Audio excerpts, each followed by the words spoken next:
what are some of the most effective PR tactics you have seen for B2B SaaS companies? Example, it could be a thought leadership, customer success stories, analyst relationships, etc. I'll tell you what.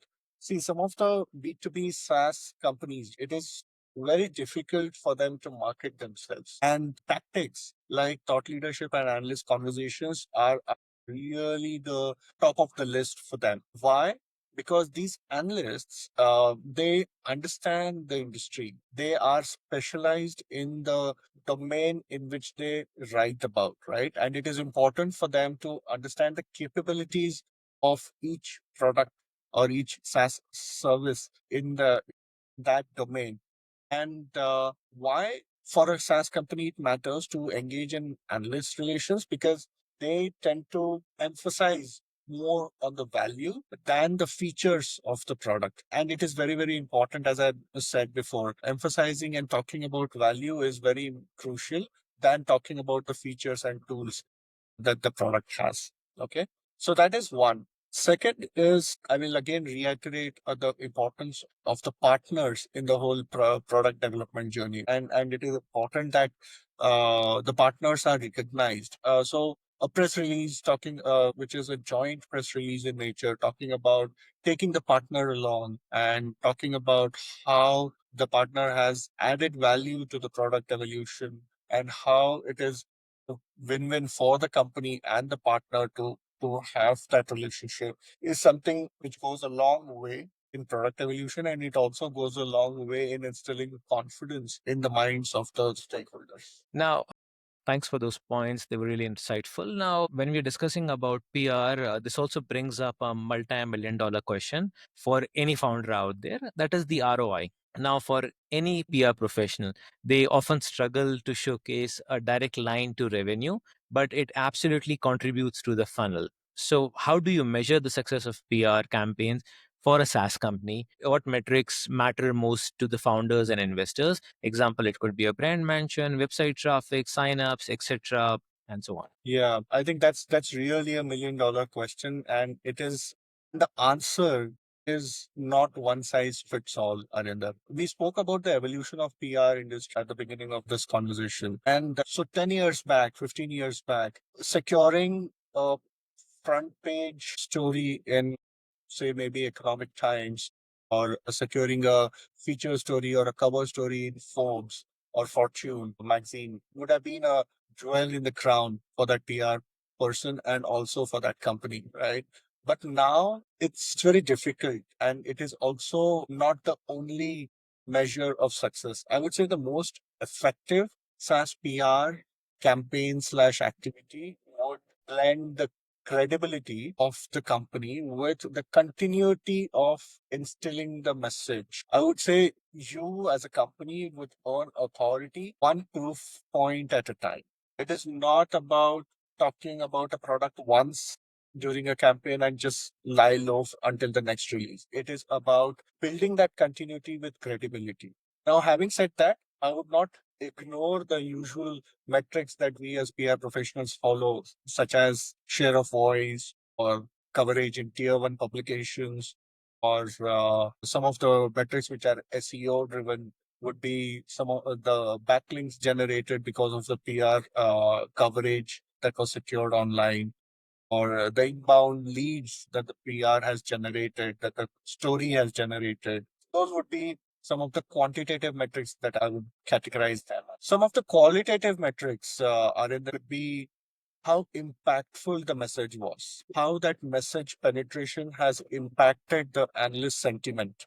And finally, which is a sum of these two, would be the confidence in the investor community. Because a lot of the product companies these days have either gone public or they are planning to go public. So in this scenario, it is important that you instill that confidence and measure that confidence in the investor community as well. As a takeaway, what I would say is the success of SaaS PR is not counted just with a great headline, but it is now effectively counted in how the awareness is translated into trust and traction about the product. To conclude, can I say it's about tying qualitative and quantitative metrics to business outcomes, like lead generation or maybe a domain authority? Yes, that has always been the case, 100%. However, it is important that these metrics are not just taken by the face value, and they are really taken by the value that it generates to the company and to the brand credibility of the product.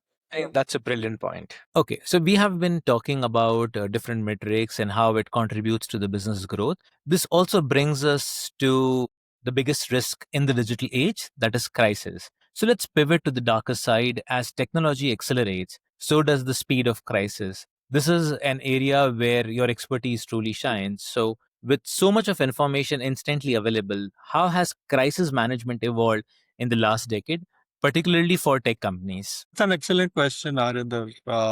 And the crisis communication and crisis management has truly evolved from what it was a few years back and now. Earlier, managing a crisis or managing a PR crisis would have given the the company and the PR person enough time, because the coverage would have appeared in only in the next day's newspaper. This was not long ago. This was like 10, 12, 15 years back, maybe, when I had started. The websites, the real time communication was just picking up then. So we had enough time to think through the response, think through the strategy, and then respond to the crisis. Okay. And we had time till the next tomorrow's newspaper goes for the press. However, now the crisis is real. Every day is a crisis preparedness day for B2B companies, especially if you are a big brand and a big tech company. The crisis manuals need to be refreshed and re-looked at, if not quarterly, definitely monthly frequency, I would say. And the tactics that we had before to manage any crisis have also significantly evolved. Like we saw during the COVID, before COVID, any company would have just met that journalist, spoke about what the real story is about, and talked them through the technology that is involved and things like that, and then mitigated the crisis. However, during COVID, we saw that we were just not able to meet each other, and it changed the dynamics of the tactics involved. So it is important that the companies now need to be prepared and need to have the crisis management tactics for all sorts of scenarios. Keeping the tactics aside, I would say whenever a crisis hits, whenever a company is in a crisis mode, it is important to prioritize empathy and accountability. Forget what you are going to talk about or how you are going to develop the messaging and strategy. It is really important to keep empathy and accountability as a paramount metric when you're planning to deal with a crisis. And that is the first thing I would have also done if I was in a crisis situation as a PR person. So, as rightly said, empathy and accountability are non negotiables as of this moment. Now, for any SaaS company, a crisis often means a technical failure. It's a disruption to their customers' business. What's your advice for a SaaS brand that is currently facing crisis, like a service outage or a data breach? What's the first thing they should do? I would say first thing is respond. Don't react to the crisis. When I say respond, the company should first acknowledge the crisis, acknowledge the feedback that they are receiving before getting into a defensive mode. Okay. So responding before reacting is going to be my advice number one. Second is, of course, in any situation, RCA or root cause analysis would happen, right? So do that RCA. Identify what the problem is or where the problem was. Was it a technology failure, or was it a operational failure, or was it a manual failure, or a failure because of human error?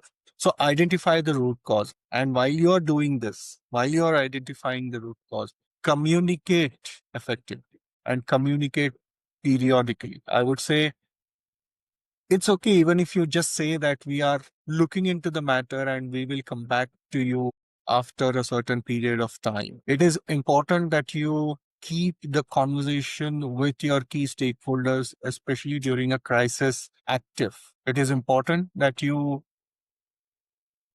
let the facts talk instead of just a defensive communication. And I would say communicate the progress publicly. Instead of giving a periodic update, communicate the progress. If it's a time issue that is impacting a lot of customers, it is important that you communicate the progress, saying the tech team is working on it, or the cyber team is working on it, or this is how the root cause identification is progressing and things like that. So I would say the fastest way to turn the criticism into credibility during a crisis situation is through corrective action, is through amicable conversation, and not getting into a reactive or defensive mode. So, can I say the key takeaway from your point of view would be a clear, calm, and proactive communication? I would add transparent to it also. Transparent. Okay, that's great. Let me also give you one more abbreviation. It is LIR. I would say L stands for learn. Learn the business before you tell its story. As a person who's starting the career in the communications space for a SaaS company, it's very, very important to learn the business, understand the nuances of the business before you start telling the story. Second, invest. Invest in listening, invest in writing. Why invest in writing? Because as a communicator, it is important that you are able to articulate the story properly, not just talk about it. You also need to have that ability to articulate it on paper. Why it is important? It develops your judgment of the business if you are writing about your business for your own, and it also helps you frame the thoughts. It also helps you refresh, reiterate the messaging even before you start pitching. So invest in listening to what people are saying about your business and invest in writing. Finally, and I would not say finally, I would have put it first, but that would have made this abbreviation a little different and resemble it to a bigger conglomerate. However, finally, relationships stands for relationships. They matter. No matter how evolved you are in communication tactics, no matter how evolved the ecosystem is, no matter you are using WhatsApp or you're using a landline telephone, it is important to have those relationships. And I personally and individually have thrived on relationships, both with the company stakeholders and also with the journalists, because relationships evolve over a period of time and they help you develop those conversations about your company. And these relationships go beyond just the story or a coverage in a specific publication. Okay.